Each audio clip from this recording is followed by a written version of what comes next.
keep your crystal balls at the ready because today we are doing some serious forecasting. I want to look at every Fire Emblem game and try to predict when, how and in what way they will end up being remade or at least remastered. To clarify, what I mean by that is either the game releases with new content or is made available as a new game on a console that can play it natively. So Path of Radiance on Switch Online doesn't count, nor does any potential Switch 2 versions for Engage or Free Houses. I originally planned to actually predict a year for each, but I quickly realized that was a bit too much and those numbers got meaningless fast. So instead, I want to speak more on their chances and the order I suspect we will end up seeing. And if you think Intelligent Systems is just gonna keep following the release order, like has happened so far, then I think you may end up quite surprised. Possibly even sooner than you'd expect. So, first of all, let's get the elephant out of the room. Genealogy of the Holy War. It is next in line. A remake has been rumored and leaked for years now, and I think it's fair to say many of us still expect to see this game with every direct that gets announced. But so far, nothing. But as I detailed in one of my first ever videos like a year ago, I still believe an FE4 remake is coming. And I won't stop believing it is close by until a brand new original Fire Emblem game gets announced. So I'm definitely in the camp of a Genealogy of the Holy War remake could be announced any moment now, and when looking at Nintendo's release schedule for the Switch 2, I think the complete lack of a multi-hour RPG title is good news for Fire Emblem. In fact, I'm willing to go on record to say that what I think is going on is that compared to the launch of Switch 1, Fire Emblem and Xenoblade, another multi-hour RPG, have switched places. So to quickly jog your memory, the original Switch released on the 3rd of March 2017, and only 1 month later, in Japan at least, Fire Emblem Echoes Shadows of Valentia hit store shelves, on the 3DS, as I'm sure you know. It was one of the final big hurrahs for a system that was very much on its way out, but the 3DS had been a fantastic home for Fire Emblem, so the idea that some more sales could be made from that, despite audiences beginning to move on, wasn't that ridiculous. In December 2017, the Switch finally got its own multi-hour RPG in the form of Xenoblade Chronicles 2, which was a huge success for Monolith Soft, ushering a very similar era for the series on Switch to what Fire Emblem has had on 3DS. And now, the year is 2025. The Switch is coming, but only a month before it was announced, Xenoblade Chronicles X was released for the old Switch. And we're starting to see the parallels. A series that has had a big boost on the last gen system, getting a last hurrah just before or around the new one releases, freeing up a spot for the other series to become the new system's first big RPG. And that's where we are now. I admit there are some key differences. For example, Xenoblade 2 was announced during the initial Switch reveal, while a new Fire Emblem obviously was not. And of course the Switch 2 is backwards compatible, which does change some things, but still, I fully expect the Genealogy of the Holy War remake to come sooner rather than later, probably still the first year of the Switch 2. It is possible, if not likely, that the game will be a dual release on both Switch 1 and 2 though, although that does depend on how ambitious it ends up being. But alright, that was the easy one, I think we can all agree on that. If or when this game ends up being released, it will have been a long time coming, but at least we knew it was coming. Sort of. But it does make me wonder, what have they been working on this entire time? Has the game been finished for a while? It is possible we know Engage was done like a year plus before it released. Or is there another reason? Well, I have a theory. I think that instead of being its own separate game, Thracia 776 may be adapted, possibly as DLC, into a remake for Genealogy of the Holy War. That is out there, I admit, but I also think it is probably the best way to make Thracia truly appealing to a wide audience, especially if IS is able to make Genealogy of the Holy War the success that Free Houses was. Whereas FE4 is one of the most popular games in Japan, and also beloved by those who do know it in the West, Thracia is a weird little game. It's odd, it has never been really successful, it is the black sheep of the Fire Emblem family by a long shot. So, I wonder if it has the legs to stand on its own as a remake, from a sales and consumer interest perspective. As a game, of course, it is a full-fledged game, no problems there. I'm talking more like is there a large enough audience for Thracia to warrant remaking it from scratch? And will there be the interest at IES to actually do that? And while I could be wrong, there may be, I suspect the answer may be no. And if I'm coming to that conclusion today, then IES probably already considered it a few years ago. And if they came to the same conclusion, then I wouldn't be surprised if they decided to make the DLC for FE4's remake Thracia. I mean, they are 100% gonna do DLC, that's for sure. Every Fire Emblem game has had that since it was feasible to do so, including the past remake. So what is by far the easiest content from a logical standpoint to tag onto Genealogy of the Holy War? I'd say it's Thracia. It would have to be shortened somewhat, of course. Thracia is far from the longest Fire Emblem game, but it still takes a lot longer to beat than the DLC for, say, Engage the Three Houses. But if IS feel like it's this or nothing for Thracia, which wouldn't be an outrageous standpoint, I think. I mean, this is probably the hardest Fire Emblem to sell to everyone who isn't a hardcore fan, then I think they may be inclined to choose this path. Now, I can understand if for some of you this may feel like a disservice to Thracia 776, and in some ways it definitely also is. But at the same time, if I ask you the same question, would you rather have the story of Thracia implemented either as DLC or as extra chapters into an FE4 remake, or have them skip Thracia when making remakes outright? Which would you choose? Cause yeah, like I said, I wouldn't be surprised if that's the decision IS are weighing right now, and looking at the status Thracia holds in not just the West but also Japan, you can't really blame them either, I don't think. But alright, let's take a very big step from what I think may happen in like 1 or 2 years max, to the 3 games that I don't think we will see again for a very long time, if not ever. First of all, Engage. Now, it does make sense for the newest game to be the furthest away from getting a remake, but I'm also counting remasters and the like here, so then the options are subtly more equal again. Although a simple Switch 2 upgrade with better visuals and FPS is not what I'm talking about here. I mean actual new content or making the game available on a console that can't play the original. And yeah, I don't see that happening with Engage for a very, very long time, if ever. I mean, the game was a celebration title, bringing back representation from every game, meaning that by the time we get one more new game, it is kinda outdated. And I don't think I need to tell you that while Engage did sell decently, it simply isn't super popular. I don't see Engage ever being this title you can easily sell to an audience again. I can't imagine this will one day be a cult classic people clamor over. It doesn't really have the right elements for that. In order for that to be possible, you have to really grab your audience with something unique. And while Engage definitely has its strong points, it doesn't have that unique factor that a game needs to become a potential nostalgic hit in the future. So yeah, I wouldn't be surprised if the literal next time we see Engage is when we're so far in the future, Switch games come to Nintendo's online subscription service. And that is the same path I expect for Shadows of Valentia, except, you know, probably a few years earlier cause 3DS.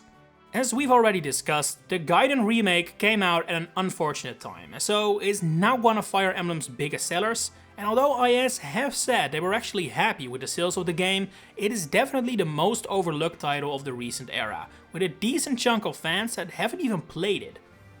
Those that have played it will know that while Shadows of Valentia definitely has a ton to love, it also has a lot of strange game mechanics and elements that make it an incredibly atypical Fire Emblem game, which, similar to Thracia, make it a bit of a hard sell, I think.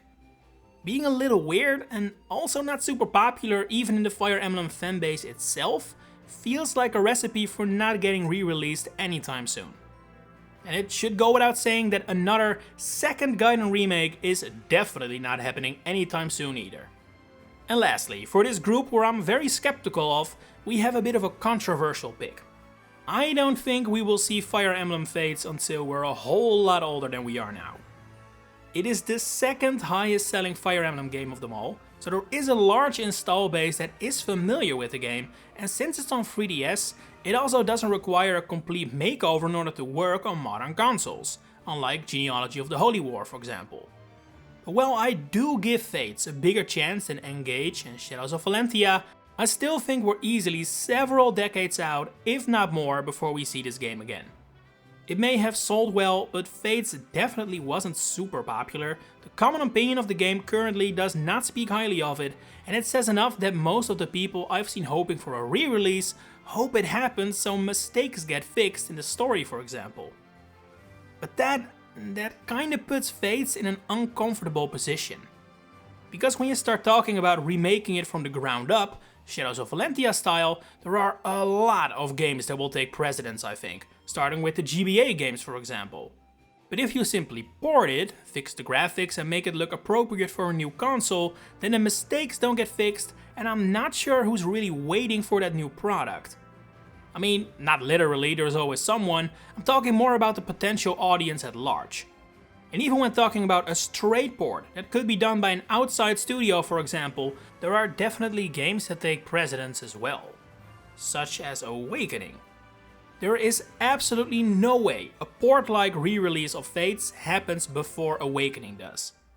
And that means that I think Awakening's chances are actually quite good. This is a game that has a large install base, is still pretty beloved today, and is also modern enough that bringing it to modern consoles doesn't necessarily need involvement from intelligent systems themselves. That's a very good recipe right there. In fact, I feel like we've kinda entered the window of time now where an Awakening re-release has become possible for the first time. The original is now getting up there in age, we're only a few years away from its 15th birthday, and I definitely noticed the discourse about the game changing from speaking about it in present tense to past, if that makes sense. It's a subtle difference, but it is noticeable I think. You get an air of nostalgia and remembrance around it that didn't used to be there a few years ago. It's still a new feeling, so I'm not saying people are talking about it like it's GBA Fire Emblem, but give it a few years. And an important difference between the GBA games and Awakening is that Awakening was actually properly popular, unlike just being beloved in Fire Emblem circles. This was a very successful game that a lot of people know and would recognize as a cool thing to be interested in should it get a re-release, even if it's a relatively simple one. In fact, I'm willing to go as far as to say that in its lifetime, the Switch 2 will get a re-release, whether they call it a remake or remaster I don't know, of either Fire Emblem Awakening or Free Houses. If IS ever panics in the next, say, 20 years and doesn't know what to do, it can always release a Free Houses remaster and get a few million sales easily.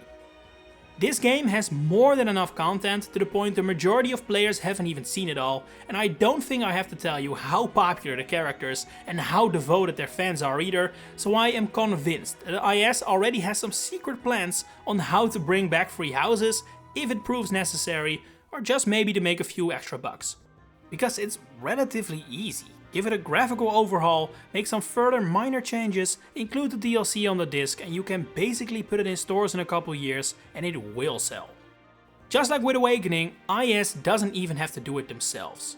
They can just work on the next game and have some outside studio polish Free Houses up, it's borderline free money on the table, and I am convinced IS is gonna push that button somewhere down the line. The precedent for shorter term remakes like Awakening or Free Houses would be isn't there, I know that, but I think that has more to do with the lack of Fire Emblem games successful enough to warrant such re-releases up until now, rather than an actual desire not to do it. So again, I predict that by the end of the Switch 2's life, either Awakening or Free Houses has been properly re-released. Next up, I want to look at the games that you probably expected earlier in the video, seeing as they would be next up if my Genealogy of the Holy War and Thracia prediction pans out. I'm talking about the GBA games then of course, starting with the Binding Blade. And I think that in a way, this game's chances depend a lot on what IS will do with Thracia. If I'm wrong and Thracia gets remade from the ground up as past games have been, then yeah, of course the Binding Blade is next, with the Blazing Blade and Sacred Stones in tow, spread out over literal decades. If it doesn't though, and I'm correct, then Binding Blade is once again a very interesting test of IS's devotion to these remakes. After all, the Binding Blade is definitely more mainstream than Thracia. Everyone knows Roy thanks to Smash, it's set in the same world as the first ever worldwide Fire Emblem and is a much more straightforward Fire Emblem experience. But at the same time, the title lurking right behind the Binding Blade has a lot more sales potential. I mean, is there anyone who thinks a remake of the Binding Blade would do better than a remake of the Blazing Blade?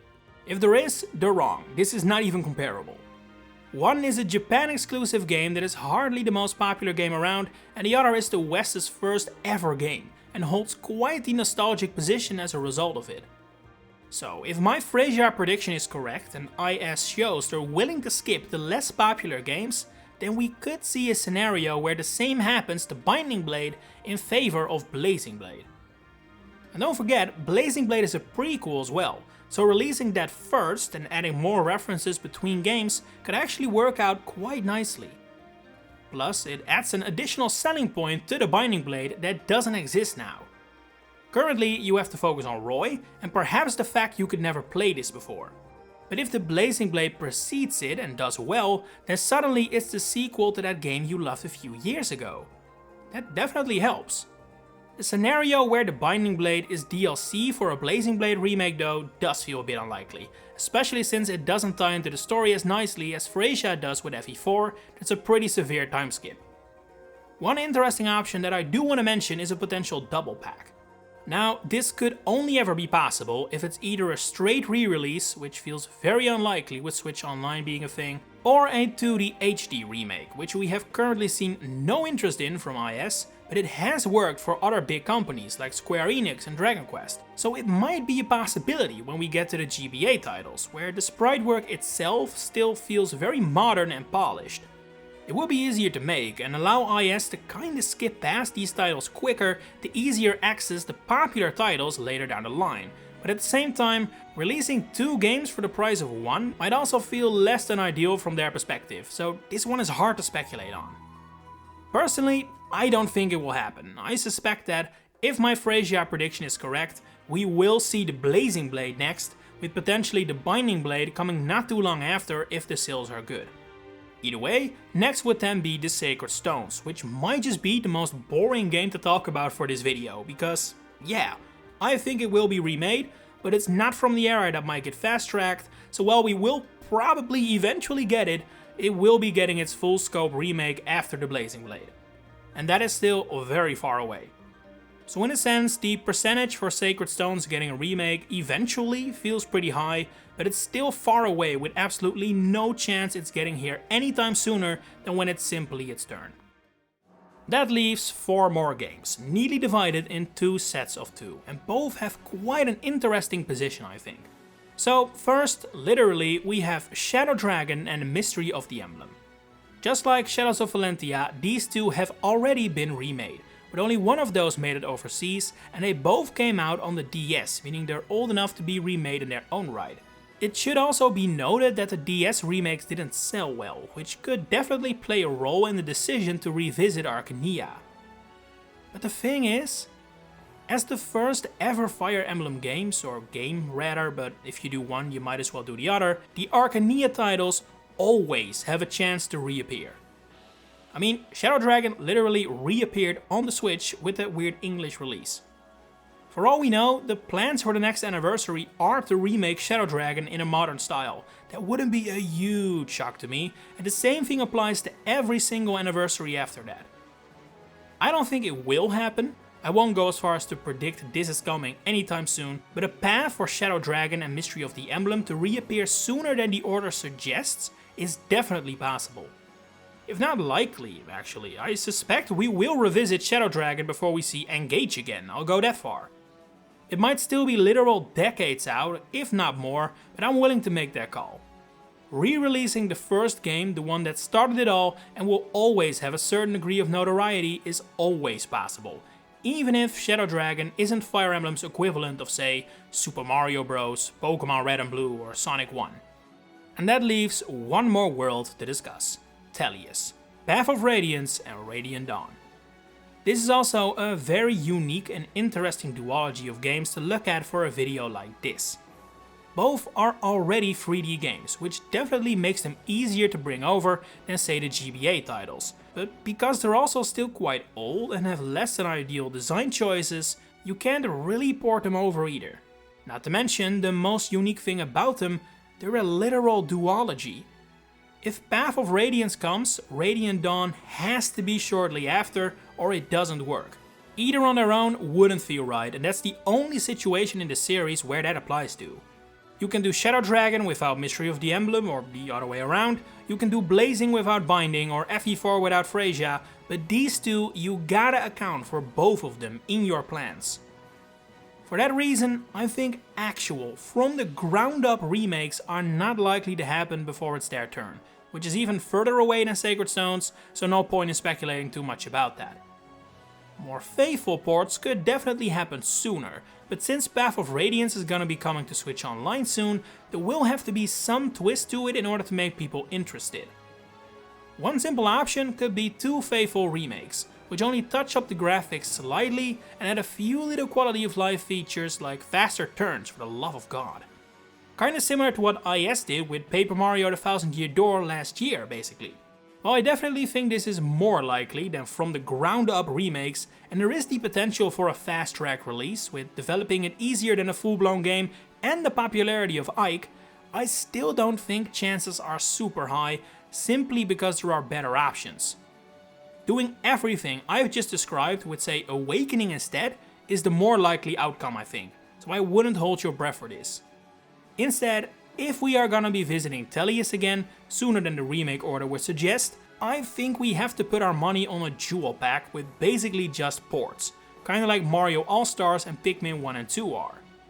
That would allow IS to re-release both Path of Radiance and Radiant Dawn at once, providing a reason for people to actually buy it despite the original being on Switch Online, while still being very low on development costs, and removing the need to account for both games in their release plans. I think it's the most likely fast track path these games have, but how likely is it really? That's hard to say. I wouldn't put my money on it. I have more faith in my Awakening of Three Houses for Switch 2 prediction than I have this, but it's definitely not impossible. It wouldn't shock me, let's put it that way. A combo pack of Binding Blade and Blazing Blade or a Fates remaster during the Switch 2 era, that would shock me, this wouldn't. It's in the realm of possibility, get what I mean? But no matter what ends up happening, there is one thing to be happy about. No matter which Fire Emblem game is next, we're at least 22 minutes closer to it than when this video started. But anyway, those are my thoughts. But I'm very curious to hear what you think the Fire Emblem re-release order might look like, and when you think we might see your favorite game return. Share it in the comments below. If you enjoyed this video, please consider giving it a like and subscribe to the channel to stay updated on all my future Fire Emblem content coming up. For now, thanks for watching and enjoy the rest of your day.